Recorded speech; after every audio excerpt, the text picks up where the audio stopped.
Hi, this is Shane with the Rational Trader. It is Monday the 11th, and we're looking at the NASDAQ market here. You may notice a number of new things here on the right. We're actually testing two things here.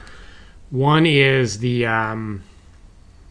custom study I'm using to cancel unfilled orders is not working like it should, and so we're live testing that, collecting data to figure out why. And then we need that in order to do ads. So actually what happens here in the beginning is kind of interesting. I actually get a code to get long. Where is it? It's gone because I've since reloaded that study, but it's on this bar here. It's a failed pullback short. So get long, because the pullback, this pullback here is predicted to fail. This pullback. All right, and so we place an order here, all right, which is not going to get filled because we give it 2 bars. Now you can see, 3 bars would have been just perfect here. All right, so that would have been a really nice fill. And in fact, because my study that's supposed to cancel orders didn't work, I did get filled there, though, at the time. Unfortunately, I was in live sim. And then the question was, I should be adding right there, and I didn't. So that's what this question is about right here. I need to hunt this down. I made some changes to the ad system over the weekend as well, changing the way that we look at when to do not just one ad, but if you want to do subsequent ones, when is it okay? When has the market moved enough for you to do another ad? So right there, the market should be adding, and it didn't. So I got to hunt that down. Let's talk about this. All these colors now. What we're doing here is identifying when the market is choppy and sideways in a more intelligent way. So if the background is the normal black, then you can take longs or shorts, and everything's fine. When the market starts to go sideways, which it does here, that is when we start making decisions about not taking longs and not taking shorts. Now I've broken this up into 2. It's not just the market sideways, don't do anything. What I've done is establish that there is resistance up there, and don't take longs unless you get pretty far away from that resistance. It's configurable, but the point is, don't be taking a long, right in here when you're this close to a point that the market has already established as resistance. Get through that resistance or get far enough away from it so that you can get to scratch before you get there. All right.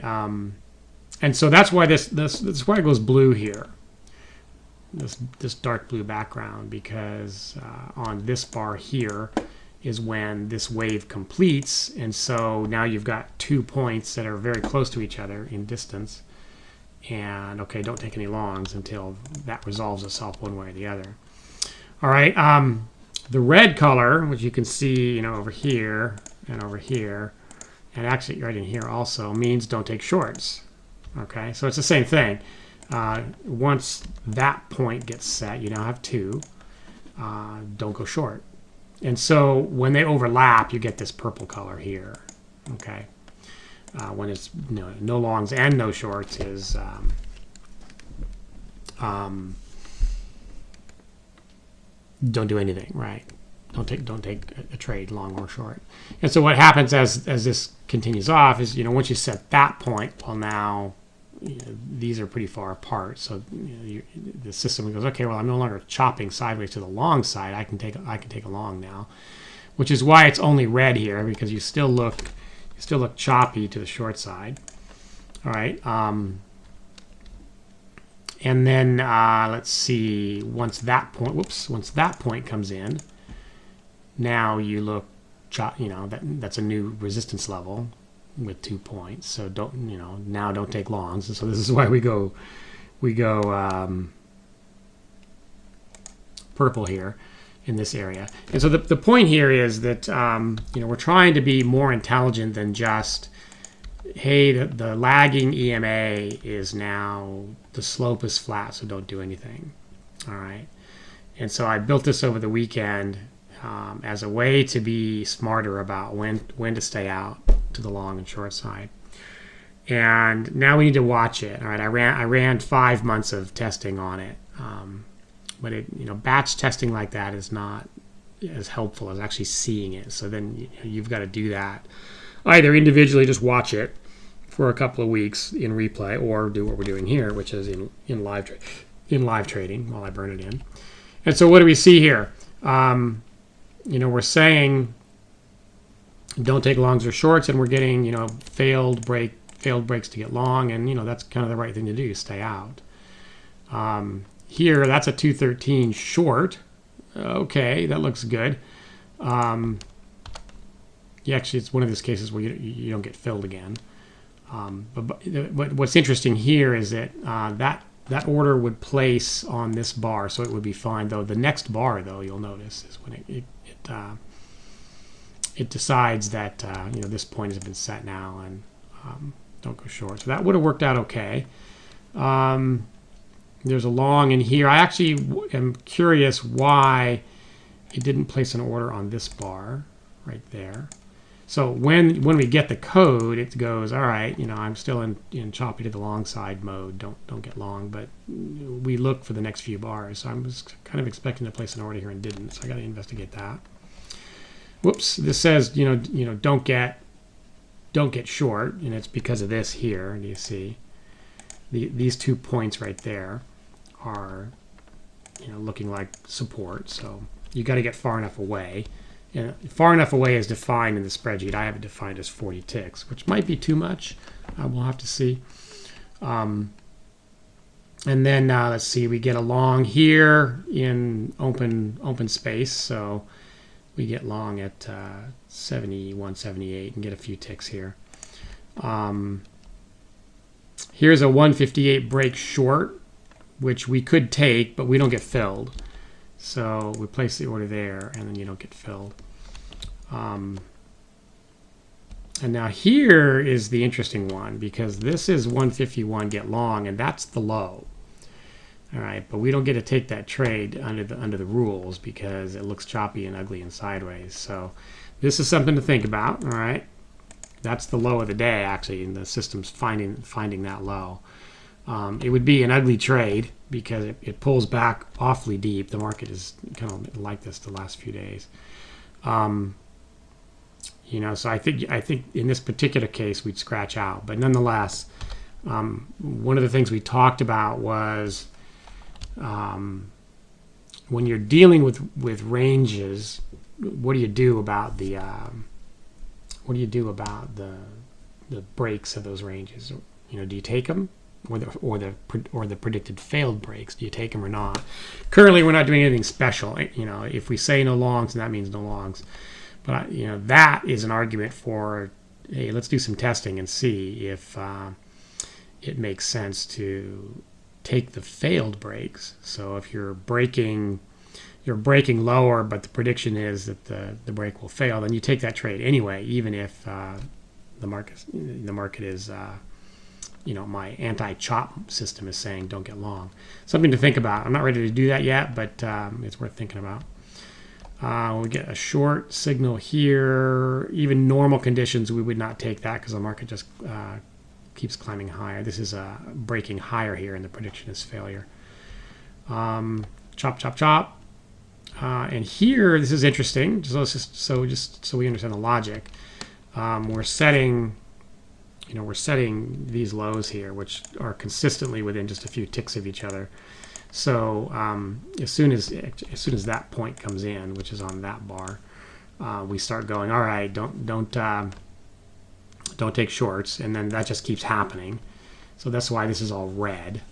The blues are from these points up here. So the market is going sideways. And it's not until the market kind of breaks higher and you set that point that you go, okay, now it looks okay. That's why this goes, red only in here. It's okay to take longs now. So these shorts here are off the table here, 286, 286, 251. So that's kind of useful and helpful.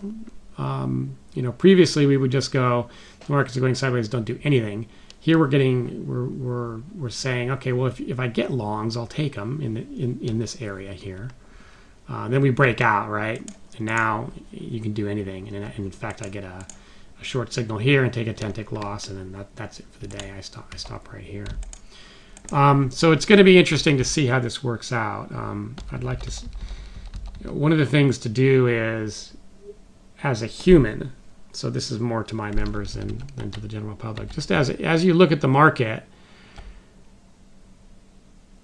would you take a trade, at this point, and just pick a point? And then see, all right, well, is it covered or not? So to me, it makes perfect sense that there's no blocking here in this area. All right, there's very clear movement. There's very clear direction in the market. Longs are shorts here. Longs are shorts here. Longs are shorts there. All of these look fine to me. Up here, definitely starting to get choppy. Right, and sideways, and we see that a lot. This is almost one of the catalysts for doing this. Is we get this nice move, and then the market just chops, and we end up giving back our profits, or just taking losses if we've missed that move. And so, what's happened? The previous method's using a moving average, and it takes time for that moving average to catch up and see the markets going sideways. But here, very quickly, on this, this bar right here, we can see right away. All right. The market's going sideways to the high side, and now it's going sideways to the downside. Just stay out. And so conceptually I like that. Now the question here is the implementation effective or not? And so we'll see. Certainly this looks ugly to me. All through here as well. This is ugly. This is nasty as well. You broke lower there, so that's okay. I can see some action now. That's why it clears up in this area here. So that's working right. That's working correctly, I think. Down here, all of this here looks just like, choppy hell for traders. The only thing you would consider is kind of what we discussed here, which are failed breaks, right? Failed breaks to the high side, failed breaks to the low side. All right, so let's continue to watch this. In the meantime, we're working on trying to figure out why my the custom study that cancels the unfilled orders isn't working. So we'll keep that going. The what's being burned in here on the left. So that my goal, my result for the day was $5. What's being burned in on the left here is it's this system, this anti-chop system, or stay out of the chop system, but without the adding. All right, and the reason is that I need that custom study to work before I can do adding, and I'm afraid that it's one of those cases where it's really tough to track down that bug, and so I want to if this chop avoidance method is more effective than what we've been using, I want to release this out to the members. So on the left, that's what I'm burning in here. This is it should be.